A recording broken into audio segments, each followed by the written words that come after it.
if I So Death Becomes Her is a 1992 horror comedy that tells the story of how a novelist loses her fiancé to her sultry celebrity best friend and rival. This mentally breaks her and causes her life to spiral out of control. So, years later, she confronts the married couple, now also looking sultry and gorgeous herself, but her plan for revenge against them involves the supernatural, deceit, and ultimately murder. So, why should you watch this movie? Reason number 1, Helen. You don't know Madeline the way I do. She wants you. She wants you because you're mine. Now, Helen Sharp is a decorated author who's engaged to Dr. Ernest Menville. Now, while Helen is on top of her game professionally, romantically, she's on edge. She's lost all of her boyfriends and fiancés to her celebrity best friend and rival, Madeline Ashton. So Helen brings Ernest to a Madeline show to see if he can fight off the urge of falling for Madeline. And after insisting that he has no interest in Madeline, Ernest leaves Helen and marries Madeline. And we pick up 7 years later where Helen is in a mental facility and is emotionally defeated. Is this where we are, Helen? 6 months of therapy. You're not even 1 pound lighter, and we are still talking about Madeline Ashton? So she's just yearning to find a way to get revenge on them both. And after some misunderstood advice from her therapist, another 7 years has passed, and she's now looking supremely attractive. I mean, she looks younger, more vibrant, and she's sexier than she ever been. So she invites both Ernest and Madeline to her latest book signing. She's seemingly put the past behind her. But as this movie progresses, Helen's facade is just the tip of the iceberg in her quest for both love and revenge. Mad?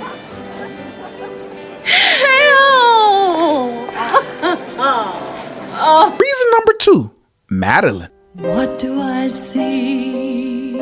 The alluring Madeline Ashton is the talented best friend of Helen as well as her romantic rival. Every man that Helen gets, Madeline steals him. So after meeting fiancé number 3 for Helen, like clockwork, Madeline steals Dr. Menville and marries him. But that's not all. 14 years later, things couldn't be any worse. And we as the audience see Madeline, who's older, become extremely self-conscious about her age and fading beauty. Now, to Helen, Madeline is the standard of beauty, but to herself, she's always second-guessing how she looks. And this has caused Madeline to seek outside validation from others. Now, whether it comes from younger lovers, younger employees, or even her maid, Madeline is an emotional wreck, and this has led her to preserve her beauty by seeking out every sort of cosmetic shortcut. Wrinkled, wrinkled little star.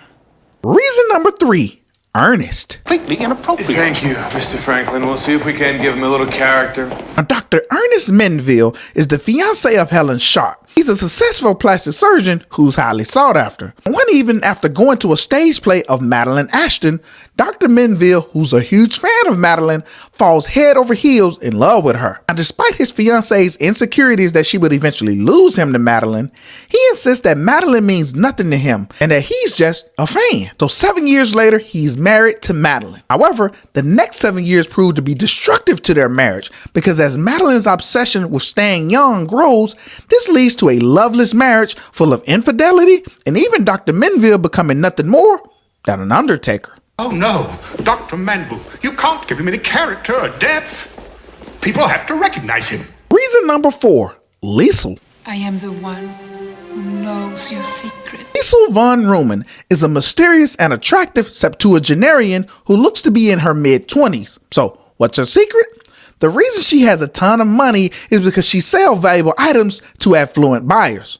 But what's the secret to her youth? Well, that's a bit more complicated. The reason she's in her 70s and looks 20 is due to drinking and selling magic potions that not only stops aging, but reverses it completely. After a wit's end Madeline seeks to look younger, she's sold the potion, but is warned that she must take care of her body. An instruction she brushes off is nothing more than meaning to eat right and exercise. Take care of yourself.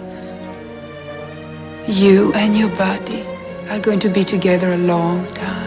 Reason number 5, chaos. Did you ever notice how some days can start out so shitty and then... It is later revealed that both Madeline and Helen received the magic potion, therefore both women are youthful and pretty.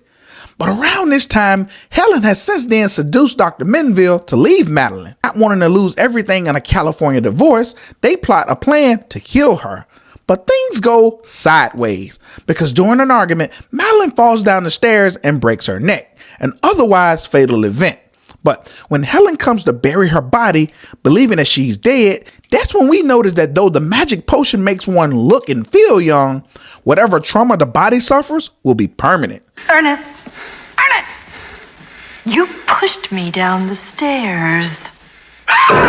The back half of this movie are two women fighting over the love of one man while trying to kill each other. But that's the problem.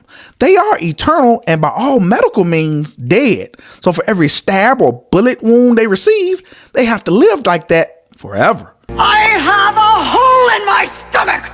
Now in the end, Death Becomes Her is a really good movie. Now while it's fairly easy to get caught up in the love triangle, the physical comedy, and the fantastical and horror-related concepts, but at the end of the day, it's a movie about acceptance and anxiety. Now while people who are not the picture of beauty struggle with these things, we don't always correlate these struggles with beautiful people, the pretty people, who are also worried about their weight, aging, and not being enough. Now be mindful, it is not an ugly person's anxiety. It's a human emotion. When it comes to our mortality, that's something we all have to come to terms with. So yes, I highly recommend this movie. It's amazing. Oh, not a blemish, not a pore. And until next time, when CEDtalks horror. I must look ridiculous. No, I don't think anyone will notice.